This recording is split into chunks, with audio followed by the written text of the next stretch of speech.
Okay guys, welcome to another C# tutorial looking at the switch statement again, and in this we're just going to try and just mix it up a little tiny bit, that's all, just to ask a few questions, get a bit of feedback, instead of just putting a switch in and having to figure it out. It kind of just doesn't really help, there's no interaction. Okay, so in here we have an integer and we have called as car purchase, right? So we give it a value of 0 to begin, right? Then we're going to write console of buy. Please select which car to buy. First car 1 is a Nissan, 2 is a Ford, 3 a Fiat, 4 is BMW. Now because it's an int, we have to give it an option and then we have to parse it because we know that it's a string and we're changing it to a string because it's read in string, so an int dot parse a string. Okay?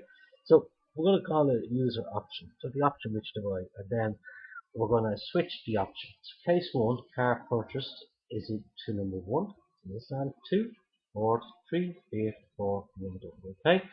Default is you do not select a valid choice, right? Which is car purchase because that's the variable. Okay? And there's our breaks to break out.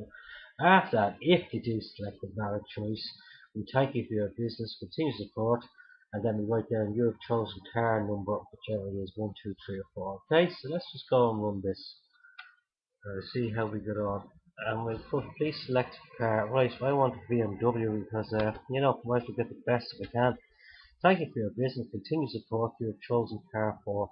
Now we can further interact this where the default they didn't put in a number, the wrong number or H or whatever, and you can turn around and go use the go to methods and go back to the start, and you can turn around and have more cars in. You can buy more than one if you're rich enough. I wish I was, but I'm not. But everywhere you can.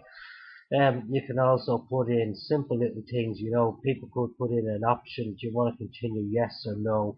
And you could put in a small yes, small y, and the computer might read it. So you put in capitals instead, and then go, to uppercase.